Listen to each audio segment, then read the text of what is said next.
The sky turned black over New York City. At first, people thought it was a storm. Then the lights in the sky moved fast, smooth, and in patterns too perfect for anything natural. Children pointed, adults stood frozen. Cars stopped in the streets. Phones were raised, but deep inside, everyone felt something was wrong. Then the ships came. They were massive, miles wide, silent as they pushed through the clouds. No warning, no message, no reason. Just cold metal falling from the sky. One by one, the world's major cities were covered. Tokyo, London, Rio, Cairo, Sydney, blocked by strange machines that hovered like vultures. They released nothing at first. Just watched. Then came the sound. Low, humming, shaking the ground. It wasn't a language. It wasn't a signal. It was fear. The air itself vibrated with it. People screamed. Dogs howled. Babies cried. Planes fell from the sky as all electronics died in seconds. And then, the chains dropped. From the bellies of the ships came cables. Glowing red and blue, wrapping around buildings and tearing them down. Troops followed creatures of different shapes, sizes, and colors. Some floated, some stomped on mechanical legs.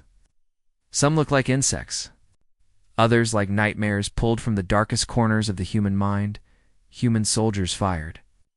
Guns, rockets, tanks, all useless. The weapons stopped working. The soldiers screamed. The aliens didn't even bleed. Governments tried to negotiate. They sent messages, pleaded, threatened, but the invaders weren't listening. They were taking. Within 3 days, Earth fell. The internet was gone. Satellites destroyed. Cities burned. The moon was cracked by a massive beam just to prove Earth had no defense. Humans were herded like cattle. Families were split. People were branded numbers, species codes, and destination sectors stamped on their skin. Some were sent to work in giant alien factories, others to far-off worlds as slaves. A few simply vanished. Earth was no longer home. It was a farm, a trophy. And all of it happened so fast, no one had time to fight back. But not everyone gave up. Far below the surface of what used to be Denver, Colorado, deep in an old military bunker, a group of humans stayed hidden. Their leader was General Elias Cade, a man in his 60s with a scar running down his face and fire still in his eyes. He stood in front of a cracked map of Earth. Red pins marked lost cities. Blue pins marked known alien bases. Yellow pins showed whispers, rumors of humans who had escaped, survived, or fought back. "They think we're broken," Cade said to the room. "They think they've won." The dozen people in the room stared back at him. Scientists, engineers, soldiers, and one kid barely 18 who had somehow made it all the way from Mexico on foot. Their clothes were worn, their eyes tired, but they were still human. "They made one mistake," Cade said, pointing at the center of the map. "They didn't destroy what they couldn't see." He turned to Dr. Lin, the head scientist. She had once worked on Earth's deep space defense project. Now, her lab was a mess of half-working tech and alien parts scavenged from fallen patrols. "Status?" Cade asked. Dr. Lin tapped on a dirty screen. "The old satellites are fried, but I got one signal bouncing off debris. Just one, and it's not from Earth." Everyone leaned in. "It's from Sector 12, she said. "Where they sent most of the labor slaves. Sector 12. A gas giant system on the edge of alien space. A place no human was supposed to escape." It's a ping," Lin continued. "Old Earth frequency. Military grade. 4 words." She turned to the screen and brought up the message. It flashed in green. "We are still here." Cade smiled for the first time in weeks. "Then we send a message back." Outside, Earth was quiet, too quiet. The skies were clear now. The alien ships hovered like dead gods. Surveillance drones buzzed through the ruins, scanning for life, for rebellion, for movement, but under the ground. Something had changed. That message wasn't just hope. It was a warning in a ruined apartment building in what used to be Berlin. up a strange shard of metal left behind by an alien patrol. It hummed in her hands, then flickered to life. It showed a map, a human face, and a voice. If you're human, if you can hear this, you are not alone. Earth remembers, and Earth will rise. Far across the galaxy, in the dark mines of Caldor 9, a young man with bloodied hands looked up at the stars. His name was Jace Wren. He had spent the last 5 years digging through alien rock, breathing poison air and watching his people die. But now, as the old signal reached him, he stood tall. His hands clenched, his eyes burned. He wasn't just a slave, he was a soldier, and Earth had just told him it was time. In the control towers of the alien command fleet, something strange began to happen. Systems flickered. Security codes failed. Drones crashed. Records erased. It was small at first. It's easy to ignore, but it was spreading. And the aliens didn't know why. They had crushed Earth, broken its people, enslaved its mind. But they had forgotten one thing. Earth doesn't die quietly. It waits, it remembers, it learns. And now it was awake. The air on Caldornine was always heavy. It wasn't poison exactly, but it burned the lungs slowly, like smoke that never left. The planet was a mining world, one of many. A place where slaves dug deep into the black rock for fuel the aliens needed. Humans worked in shifts. It's 12 hours on, 4 hours off, no days off, no sky. Just darkness, machines, and pain. Jace Wren had been here for 5 years. He was 16 when they took him. 21 now, thinner, stronger, angrier. He moved through the tunnels like a ghost, pickaxe in hand, eyes down, mouth shut. That was the only way to survive? Talk too much, and the guards noticed you. Work too slow, and the machines noticed you. And the machines didn't ask questions. They simply killed. But tonight was different. It started when the guard tower lights flickered. Just a blink, then again, 2 quick flashes. The same as the signal he'd seen scratched into the wall of cell block for 6 months ago. 2 flashes, then silence it meant. Listen, Jace stopped digging. He looked around. The others were working like normal. No one had seen it. Maybe they had, but pretended not to. That's what humans did now. Pretended, hoped, hid. But Jace remembered something. Different, he remembered Earth. Real food, real sky. His mother's voice. The old stories his father used to tell about Earth soldiers, warriors who fought back even when they had nothing left. And now, something had changed. He reached into his boot when no one was looking and pulled out a small piece of scrap. It looked like garbage, a twisted bit of alien tech he'd hidden for months, but he had studied it, tapped it, waited, and now it pulsed. A faint green light blinked on its edge. Then it clicked. A voice came through, tiny and weak but human. If you are human, this message is for you. Earth is alive. Earth is preparing. You are not forgotten. We are coming. Jace's heart stopped, then raced. The voice continued, breaking up through static. They took our planet. They took our people. But they didn't take our will. Phase 1 begins now. If you hear this, resist. He hid the device as the lights snapped back to normal. A guard stomped past, long insect legs clicking against the metal. Didn't notice him, but something had changed inside Jace. He had waited for this. Now he would act. Later that night, in the sleeping chamber, Jace whispered the message to a few he trusted. Old Sam, who had been a pilot. Tova, a quiet girl who hadn't spoken since her sister was taken. And Malik, a mechanic who once worked on Earth's defense ships. They listened. No one moved. But their eyes said enough. Malik was the first to speak. I've been working on something. Way into the control core. Jace looked at him. You never told me. Malik shrugged. Wasn't sure I'd ever need it. Now I am. The next day, things moved fast. Quiet, but fast. While the guards barked orders and the machines roared, humans passed tools between hands, whispered codes, and scratched plans into dirt. The plan was small, simple. Just one goal. Disrupt the mining mainframe for 1 minute, It's just enough to send a new signal out. It's a stronger one. A war cry. But even that was dangerous. The aliens had no mercy. Mistakes were punished with death. Rebellion was punished with extinction.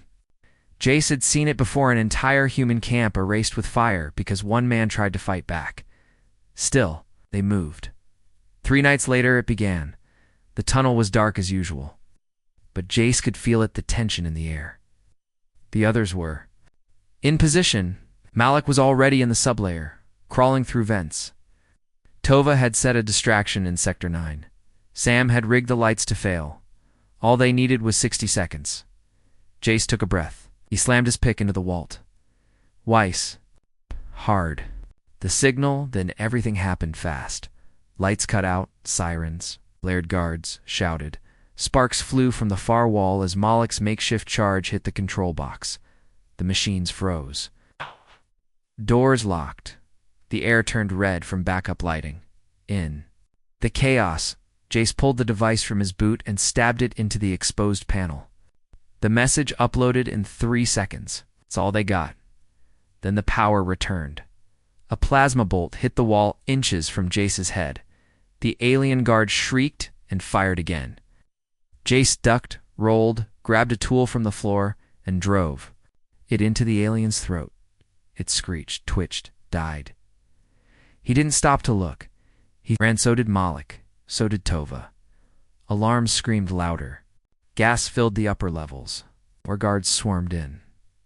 Half of them didn't make it out, but the message did. Back on Earth. In the Colorado bunker, Dr. Lynn sat up as her screen lit up with a new code. A pulse from Sector 12. It's them, she whispered. They did it. General Cade leaned over her shoulder. How many? She paused. Hard to tell, but it's spreading. The whole sector is lighting up. He nodded. Then we moved to Phase 2. Somewhere deep in the stars, alien commanders gathered to investigate the glitch. They dismissed it at first, just a slave system malfunction. Nothing serious, but within hours, other mining systems began to fail. Lights blinked in patterns. Codes they didn't understand appeared in their logs. One alien spoke in the High Council room. Something is wrong, another replied. The humans. They are waking. Across Caldor 9, in a half-destroyed tunnel, Jace leaned against the wall, bleeding but alive. Tova sat beside him, quiet as always. Malik held his side where a plasma burn had scorched his ribs. They weren't prisoners anymore. They were the start. Jace looked up through a crack in the rock above them. The sky was dark. No stars. But he knew Earth was out there, and Earth had heard him.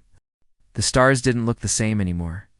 From the slave outpost on Varnus 3, the sky was always a dull gray, filtered through thick clouds and pollution. Humans worked below, harvesting alien fungi for medicine they'd never use. They didn't look up. Looking up meant hope, and hope got people killed. But one man looked anyway. His name was Briggs. Once a comms officer in Earth's Navy, now just another number in an alien system. His hands were raw, his back was bent, but his mind was sharpened listening. He was the first to hear it, a faint pulse, a strange frequency buried in the static of the guard tower's signal relay. It wasn't alien, too human. He sat up straighter, pretending to scrub a pipe, while a small device in his pocket vibrated. 1 blink, then 2, then 4. Fast. He froze. It was the same pattern Earth's deep space beacons used back when Earth still had control. Briggs hadn't heard that rhythm in over 10 years. He moved quickly. Quietly, he climbed into a broken duct and hid behind a rusted wall panel. There, from wires he'd tapped and rebuilt piece by piece over the years, came the message. A voice. Human. Clear. This is General Elias Cade, speaking from Earth. If you are hearing this, then the signal has reached you. You are not forgotten. The rebellion has begun. Briggs grinned for the first time in years. The voice continued. This message is bouncing through captured nodes. If you're receiving it, you are near one. Hide it. Use it. I need your help. Earth is not dead. Earth is preparing. The signal cut. Just like that, Briggs knew what it meant. He wasn't alone. Others had heard it. Others were waking up. Across the galaxy, something was happening. On mining planets, prison barges, research moons, even in alien cities where humans were used as servants or worse, people were hearing the same thing. The signal had reached them, and they were responding back. On Earth, Dr. Lin stared at the monitor with tired but glowing eyes. The code was spreading. She could see return pings from over 24 systems. Some were weak, others strong, but they all said the same thing. Still human, still fighting. General Cade stood beside her. He didn't smile. He was a soldier, and he knew the cost of war. But for the first time in years, he let out a breath that wasn't filled with rage. "They're waking up," he said. Lin nodded. "But now they'll come looking. The aliens will notice. They already have." High above Earth, a massive alien warship turned its sensors toward the outer systems. Its command brain, a towering creature made of metal and flesh, called. Vorthon watched the new code spreading through the networks. "This is not possible," Vorthon said. Another officer creature bowed. "The humans are sending signals. Earth was broken. Earth is changing." Vorthon growled and struck the officer down with a spike from its arm.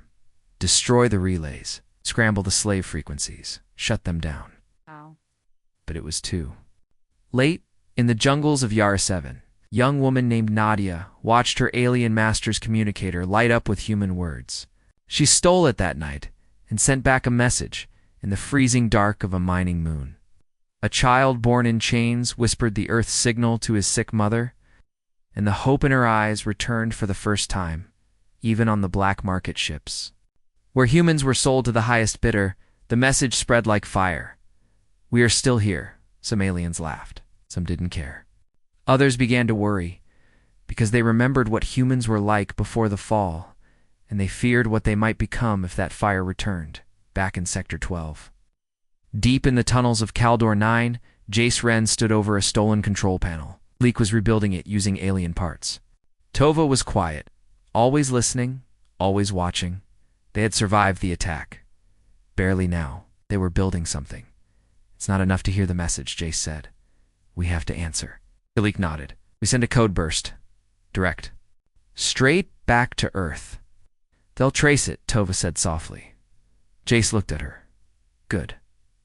Let them." The three of them sent the signal an hour later. A bright, clear ping. "This is Sector 12. Humans alive. Rebellion begun." Then they ran. Across Caldor 9, alarms exploded. Troops dropped from transports. Drones swept through tunnels. Whole sectors were purged, torched with plasma. Thousands died, but the aliens never found Jace. They never found the signal source. Because humans were no longer just slaves. They were everywhere, hiding, watching, waiting.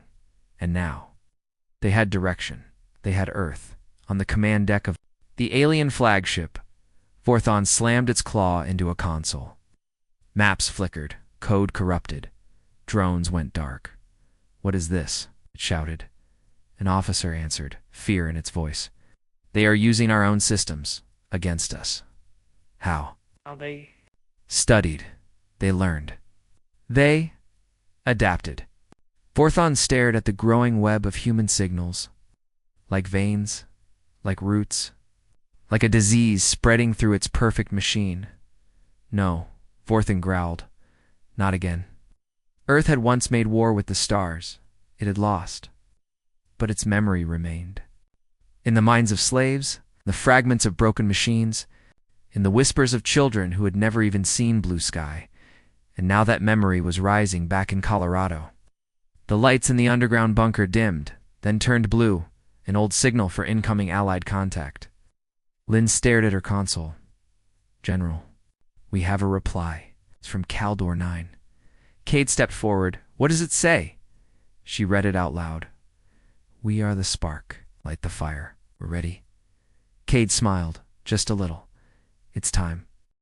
It started with a scream. Not a human scream. An alien one guttural, high-pitched, cut off mid-breath as a hidden blade sliced through its throat. Blood hit the floor. A human slave, young and thin, covered in oil and bruises, stood over the alien's body. He didn't run. He didn't hide. He picked up the fallen weapon and raised it into the air. Other humans around him stared, shocked, frozen. Waiting, the boy said, "Just one word now." And the station lit up with fire. On the slave ring of Station Ver 3, the first full uprising had begun. Guards were overwhelmed. Explosions rocked the oxygen lines. The alien command rooms burned. And across the stars, dozens of other colonies felt the shock. The spark had become fire, back on Earth. In the Colorado bunker, General Cade watched the data stream pour in. Iron Echo filled the room with glowing maps and rising numbers, reports. "From 12 colonies," said Dr. Lin. "And that's just the first wave?" "Are they organized?" Cade asked. Iron Echo responded. "Yes, they are using our encoded patterns. Coordinated sabotage. Cell-based resistance. Minimal overlap. Maximum damage." Cade smiled. Finally, the plan was working, across the galaxy. Humans weren't just hoping anymore. They were fighting in the slave pits of Turgon Prime. Humans stormed the armory using hacked door codes they'd passed secretly for years. In the gladiator arenas of Vosko, fighters turned on their alien masters mid-show. "Yerzine!" Using weapons dropped by the surprised audience, and in the labs of NVR research stations, scientists broke free from shackles and released deadly viruses into alien life support systems codes they'd memorized under pain of death. The galaxy shook. Alien species that once ruled now scrambled to protect their centers of power. Communications failed. Drones shut down.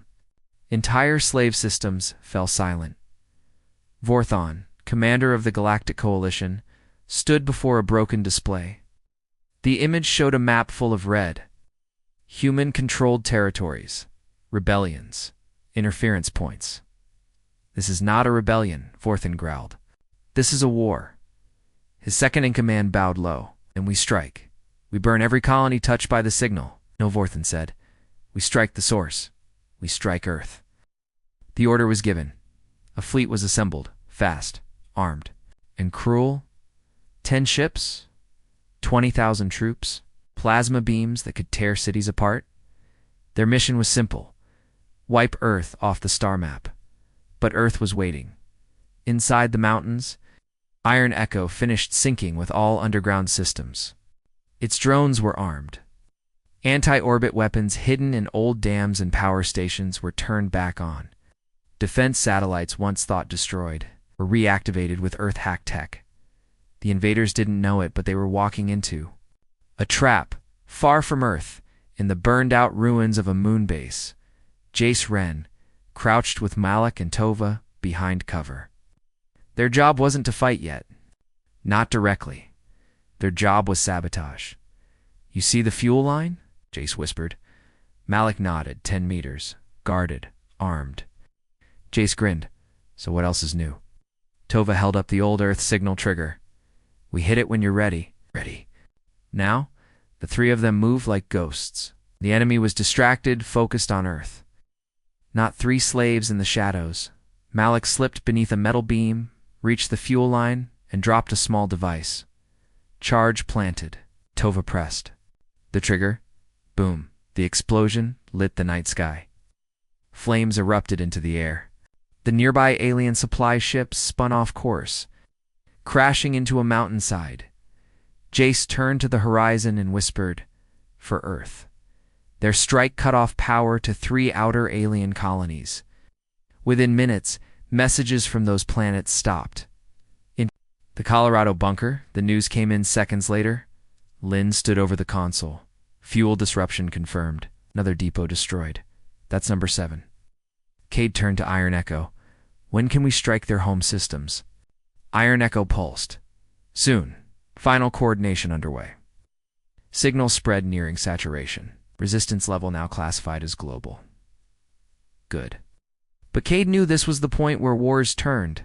Not at the start, not at the end, but herein, the middle. When both sides knew what was coming next, a real fight, The alien fleet reached Earth's orbit 12 hours. Later, 10 warships.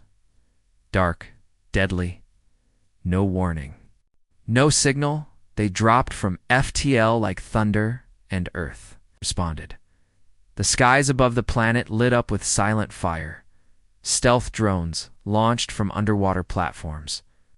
Sky cannons hidden in skyscraper ruins opened up. Old satellites, long thought destroyed, turned and fired laser bursts that ripped into the alien hulls. 3 ships exploded before they hit the atmosphere. The rest dropped fast. Too fast, General Cade shouted. Brace for impact. In the Colorado bunker, people ducked. Lights went red. 1 alien ship managed to land near Chicago's ruins. Troops poured out, but they didn't expect what met them. They saw broken buildings, ash, silence. Then the first mech stepped out of the fog. Tall, sharp, human-made, powered by iron echo. They struck hard. Missiles screamed. Pulse cannons roared. Drones zipped through the smoke, slicing through alien armor like paper. The battle was brutal, but it was ours by nightfall. Every alien invader on Earth was dead. No prisoners, no broadcasts. Earth sent its reply in silence, and it was clear: we are no longer yours.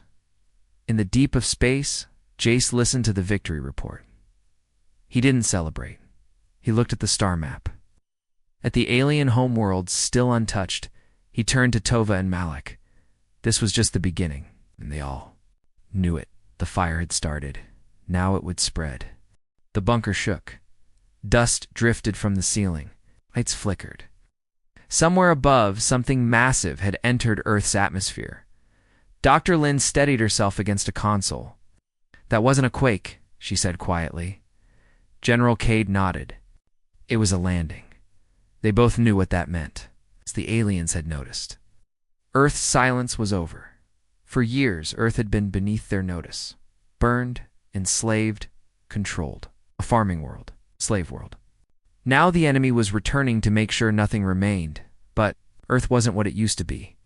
It had been preparing in the darkness. Deeper than the bunker, machines were waking up. 1 floor below, in a sealed vault, a heavy metal door hissed and slid open. Cold steam spilled out. Red lights blinked to life across a wall of dormant pods. Inside each pod were pieces of a forgotten defense project. Iron Echo Dotted had started as a desperate plan during the early days of the invasion. Human engineers had built a network of AIs designed to outthink the enemy, to adapt to any threat, to fight even if humans couldn't. When the aliens destroyed Earth's command centers, the project was buried, but Dr. Lin had found it again, and now it was coming online. The main pod glowed. Inside, a smooth black sphere hovered in place, pulsed once, then spoke. Designation: Iron Echo. Status: rebooted. Time offline: 11 years. Mission: Earth defense. Awaiting new command input, Cade stepped forward. You want a mission? He said, double quotes, yes.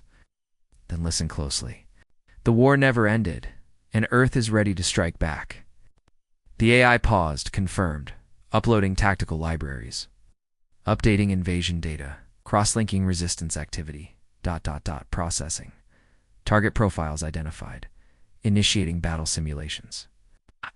Map appeared on the wall. Dots lit up across the galaxy, locations of slave colonies, known alien command centers, supply routes. Lynn stared. How do you know all this? Iron Echo answered. I never stopped listening. Cade turned to his team. We've got the brains.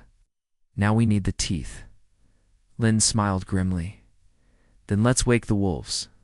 In the hidden hangars of the bunker, behind thick steel doors, sat the remains of Earth's last unmanned war machine stealth. Drones, infiltration bots, mech-class walkers, all offline. Until now, Iron Echo's signal touched them like lightning. Engines hummed, turrets swiveled, optics turned red. Across the room, human-built drone opened its limbs and stood tall, silent but deadly. The machines had returned. Above ground, the alien. Landing craft extended its legs into the scorched soil of what used to be Montana. A giant beetle-shaped walker rolled out, scanning the terrain. Drones fanned out in all directions. They were here to clean up, to find whatever still breathed and burn it. One drone picked up motion. Underground, a heat source. A signal, but it never got a reply. A pulse shot through the air, a digital scream. The drone stopped, shook, then fell from the sky like a rock. It hit the ground. Smoking inside Earth's network, Iron Echo was smiling, not with a mouth, but with purpose. The drone hadn't just been destroyed, it had been rewritten. Back on. Caldor 9, Jace Wren, was breathing hard, his body aching from days of hiding and running. He, Tova, and Malik had found a hole in the system, an old mining access point the aliens had missed. From there, they could send messages without being traced, and they had just received a new one. Jace read it twice. Earth systems online. Iron Echo active. First wave preparing. You are no longer alone. He looked at Malik. They've gotta his back. Malik grinned through bruised lips. Told you Earth wasn't dead. Jace turned to the tiny transmitter, sent out a reply. Tell them we're ready to strike. Then he looked at Tova. Do you still have the map of the fuel depot? She nodded and unrolled a piece of scrap with hand-drawn symbols. Then we hit it tonight. The galaxy was watching. The aliens just didn't know it yet.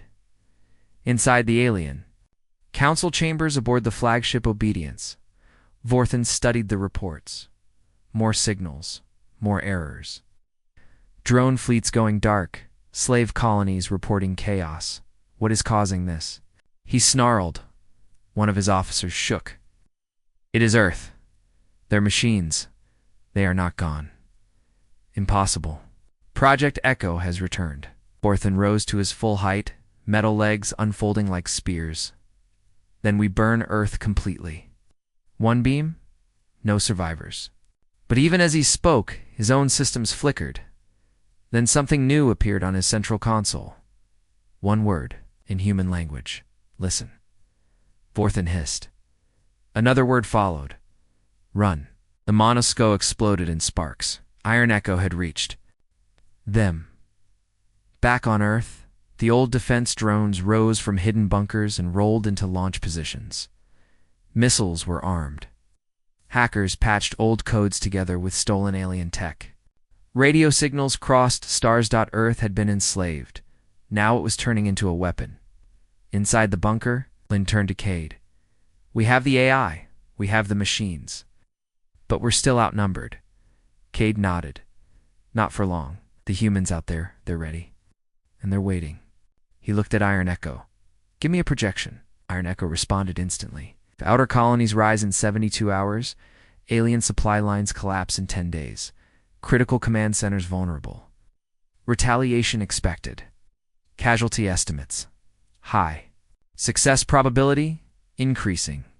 Lynn stepped closer to the map. So what do we do? Cade didn't blink. We light the fuse.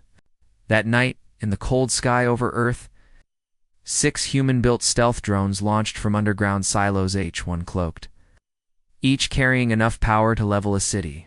Their first targets, alien relay stations on the Moon, Mars, and Saturn's orbit.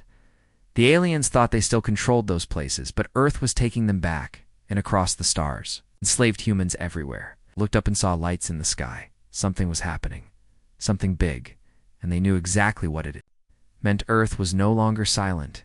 It was waking up, and it was angry. The stars over Earth were no longer silent. 3 alien warships floated in pieces above the planet. Their black holes cracked and torn, drifting slowly through space like broken gods. Flames danced in orbit, scraps of metal shimmered like falling. Stars. Earth had survived the first assault, and now it was time to hit back. General Cade stood in the command center, face lit by red screens. His voice was calm, but every word carried steel. Begin Phase 2. Iron Echo responded immediately. All systems prepared. Stealth fleet ready for launch. Human resistance cells synchronized. Calculating strike trajectories. Across bunkers, airfields, and ocean bases. A forgotten army moved into position. They weren't many, but they were ready, deep under the Atlantic Ocean. A massive hangar opened like a steel mouth. 6 black ships, shaped like knives, slid out and rose toward the sky. These were Earth's Ghost-class cruisers designed for silence, built for vengeance, each one cloaked, each one armed, each one powered by the old codes of war and the fury of the enslaved. Inside the lead ship, codenamed Fury 1, sat Commander Arya Nix. Once presumed dead after the fall of the Eurasian fleet, she wasn't dead. She'd been waiting. The crew around her were survivors, scientists turned warriors, engineers turned pilots, farmers turned fighters. No uniforms, just purpose. "The jump drive's charged?" Arya asked. Her pilot nodded. "Jumping in 30 seconds. Good, set course for Command Nexus Delta." That name meant nothing to most, but to every human who had ever been in chains, it meant everything. It was one of the central control points of the alien empire place where orders were sent. Supply lines were managed, rebellions tracked, and punishments delivered. Taking it down wouldn't win the war, but it would change it back in space. Earth's Ghost-class fleet vanished in flashes of blue light faster than light. Jumped so fast they left ripples in gravity itself. The sky went quiet again. Earth wasn't running anymore. It was hunting across the galaxy. Alien leaders panicked. Messages flew between outposts, but more and more stations were going dark. Human slave camps, once thought secure, were now burning. Entire systems went silent. At the Alien War Council, Orthon slammed his claw into the central table. "Where's the retaliation fleet?" he growled. Lost, came the answer. "All of it, yes." Orthon stared at the red warning lights on the map, dozens now. "This is not resistance," he whispered. "This is extermination." He turned to his war staff. "Earth wants revenge." He was right. On Caldor 9, Jace Wren watched the stars from inside a stolen transport. Malik was at the helm. Tova sat beside the weapons panel. All 3 had stolen clearance codes, uniforms, and a mission. They weren't just disrupting outposts now. They were heading home, too. Earth, the transport shook as it jumped into hyperspace. Jace held onto a safety bar and looked down at the small transmitter in his palm. The message from Earth still blinked in green. "Come home, bring fire," he whispered to himself. "We will." Far away, deep in alien territory, Fury 1 and the Ghost-class fleet dropped out of FTL. They were invisible to sensors. They were silent in motion. They coasted toward Nexus Delta like shadows. Commander Arya stared at the massive space station ahead of them. It was beautiful in a terrifying wearings of glowing energy. Patrol ships swarming, thousands of alien workers below. They had no idea what was coming. "Launch virus," Arya ordered. Iron Echo's signal fired from the lead ship. At first, nothing happened. Then, all at once, the lights on Nexus Delta flickered. Internal defenses dropped. Doors locked. Warning sirens screamed. Arya leaned forward. "Fire!" The Earth fleet opened up. Missiles streaked forward. Lasers pierced metal. Gravity bombs shattered outer rings of the station. Within minutes, alien response ships scrambled but couldn't see the attackers. They fired blindly and died quickly. Inside the command deck of the alien station, officers screamed as systems crashed. Explosions tore through the fuel chambers. Fires spread, and a final message appeared on every alien screen. "Earth remembers." 5 minutes later, Nexus Delta exploded. A bright white flash tore through space. The fireball consumed debris, ships, and signals. And Earth's fleet vanished back into hyperspace before a single alien knew what hit them. Back in the Colorado bunker, Dr. Lin received confirmation. "Target destroyed," she said softly. "General." Cade nodded. "How many did we lose?" "None." Cade exhaled. Then he turned to Iron Echo. "Open all encrypted channels. It's time the galaxy heard us." Iron Echo sent the message far and wide, bouncing between satellites, alien networks. "An old Earth comes relays now reclaimed. The message was short, human, unmistakable. This is Earth. We were slaves. Not anymore. You enslaved our children. You destroyed our cities. You burned our world. Now, we are coming for yours. Across the galaxy, species that had profited from humanity's pain began to tremble. No one had ever pushed back this hard. No one had ever escaped this deep. But Earth had. Because Earth didn't just survive, it evolved. And in the cold, dark corners of the universe, for the first time in centuries, the masters of the stars felt something they had long forgotten. Fear. The galaxy was burning. It started as sparks scattered rebellions, sabotage a few stolen ships. The aliens laughed at first. They called it noise. But now, systems were going dark every hour. Entire planets stopped answering. The sparks had become wildfire, and Earth stood at the center of it all, inside the Colorado bunker. General Cade stared at the map of stars. It was full of red now enemy territory. Flashing through the red were human signals. Green, strong, alive. We've reached 93 colonies, Dr. Lin said. Iron Echo's voice followed. Final phase is ready. Cade nodded. Begin the Vengeance Protocol. Across Earth's last war bunkers, sealed command boxes were unlocked. Inside them were weapons never used, banned, hidden, dangerous. Technologies Earth had once feared to deploy. Even in its own wars, now they would be unleashed. For centuries, humans had learned from pain, from slavery, from loss. Now they had learned enough. The protocol was simple. No mercy. No negotiations. No survivors. The message had already gone out. Surrender is not accepted. This is justice. Onboard Fury 1, Commander Arya Nix received her final coordinates. Her eyes narrowed. Target confirmed. Planet class strike ready. Her fleet jumped toward Gavrix Prime, a core alien world, a place where Earth's children had once been auctioned off in public squares. She remembered the stories, the chains, the deaths. Now the chains were broken. Now the payback was coming. The Ghost-class fleet arrived in low orbit within seconds. Gavrix Prime's defenses came online, but too late. Iron Echo had already infected the planetary grid. Shields dropped. Cannons turned inward. Power stations exploded one by one. Arya gave no speech. She simply said, "Fire everything," and they did. Missiles rained down. Kinetic rods fell from orbit, smashing cities into dust. Plasma beams cut across continents. Within 15 minutes, the surface of Gavrix Prime was on fire.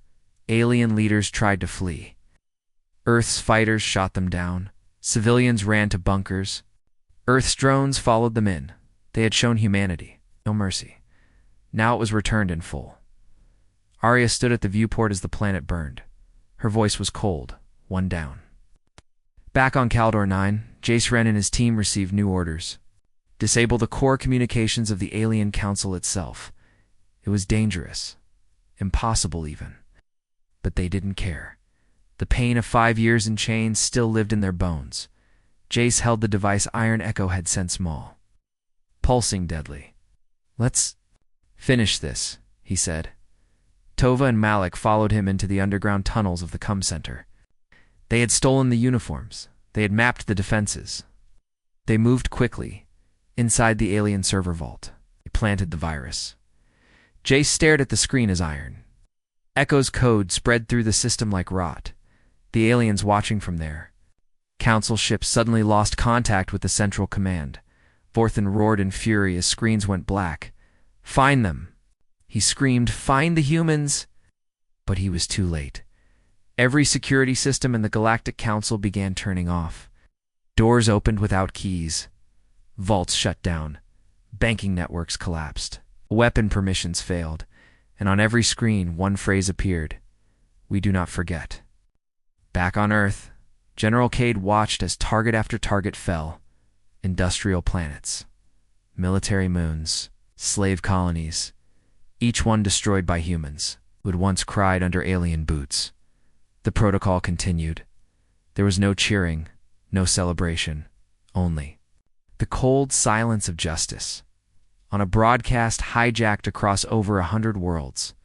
Iron Echo finally spoke not as a whisper, but as a storm. This is Earth's answer. A video played images of human suffering from across the years, children chained, cities in ruins, executions, mines. Fire. Then came the images of Earth's return mechs, walking through ash, fleets in orbit, alien warships exploding, flags rising again. No one came to help us, Iron Echo said. No one showed mercy. Now we show you the cost. Across alien space, millions watched in silence. For some, it was horror. For others, it was guilt. But for many, it was fear. Because they had believed Earth was gone. And now Earth was stronger than ever and full of rage. On the deck of the alien command cruiser Obedience, Vorthan stood alone. His crew dead, his ships falling, his claws shook. Earth had done what no one believed possible. It had risen from nothing, brought the galaxy to its knees. He looked at the final incoming signal from Earth. It was text, just 3 words. You are next. Vorthan closed his eyes, and the ship exploded. The galaxy had changed, and the humans weren't finished. The war was over, but the fire still burned. Across the galaxy, the last of the slave worlds had fallen. The Alien Council no longer existed. Their fleets were gone, their systems in ruins. Entire species that once ruled were now silent. They had enslaved Earth. Now Earth had erased them. In the Colorado bunker, General Cade stood alone in the command room. The lights were low, the maps quiet. No more red alerts. No more incoming strikes. Just stillness. Iron Echo's voice echoed softly through the chamber. Final phase complete. All targets neutralized. Cade didn't speak. For a long time, he just looked at the stars on the map, each one now free or burning. Earth had one. But at what cost? Across the planet, the survivors emerged from the bunkers. Cities in ruins were rebuilt. Fires were put out. Names of the lost were carved into stone walls, so they would never be forgotten. Humanity had been broken. Once, now it was something new. Something sharper. In space, the Fury 1 drifted above a quiet moon. Commander Arya Nix stood on the observation deck, watching the wreckage of the last alien stronghold fall into the sea of a dead planet. Beside her, an officer whispered, "It's done." "No," she said, "it's begun." Because vengeance wasn't the end. It was just the first chapter of freedom. On Caldor 9, Jace Wren walked through a city square once controlled by slavers. Now it was quiet. Alien banners had been torn down. The auction stages destroyed. Children played in the streets. Human children. Tova and Malik stood beside him, silent. "We really did it," Malik said. Jace nodded. "Yeah, but now we build." And they meant it. Because Earth wasn't just hunting anymore. It was healing. But across the galaxy, a question began to rise. What happens now? Alien species that had hidden from the war slowly crept out from the shadows. Some had joined the humans. Others had stayed silent. Now they feared. Would Earth strike them too? Or was Earth truly done? Inside Earth's central relay station, Iron Echo ran a full galaxy-wide scan. The war was over. But tension still boiled beneath the surface. Power vacuums, abandoned systems, weapons left behind. Cade summoned his final council. They met in a secure chamber, just like the old days. Scientists, soldiers, engineers, survivors. They sat around a long metal table. No ranks, no uniforms, just equals. "We've completed the vengeance protocol," Cade said. "The alien empires are gone, their systems shattered, their leaders dust." He looked around the room. "But we can't become what they were." Silence. Then Dr. Lin spoke. "We could rebuild, use what they left behind, make something better." "Not just rebuild Earth," Arya said from a hololink. "Rebuild everything. Help the others." Jace joined in from Caldor 9. "There are species out there who were scared to speak. Some fought beside us, some didn't. Doesn't matter. They're not enemies. Yet," someone said. Jace looked straight into the camera. "Then let's make sure they never become enemies. Not because we scare them, because we lead better." Cade nodded. It wasn't the future he'd expected, but it was the one worth fighting for. Earth could have become the new empire, the new slavers, the next destroyer of worlds. But it didn't, because humans knew what pain felt like, what chains tasted like, what it meant to lose your name, your planet, your freedom, and they would never do that to others. Instead, Earth sent out a new message, not one of war, one of peace. "This is Earth," the transmission said. "We remember what you did. We remember the silence. But we are not your enemies now. We are your warning and your chance. We will not bow, we will not rule, but we will defend. We are free, we are Earth." And the galaxy listened. Some still feared them, some hated them, but many began to follow. And from the ashes of war, a new alliance rose built. Not on control, but on respect. Earth was not a slave anymore. Earth was not prey. Earth was a defender. From now on, the stars would remember.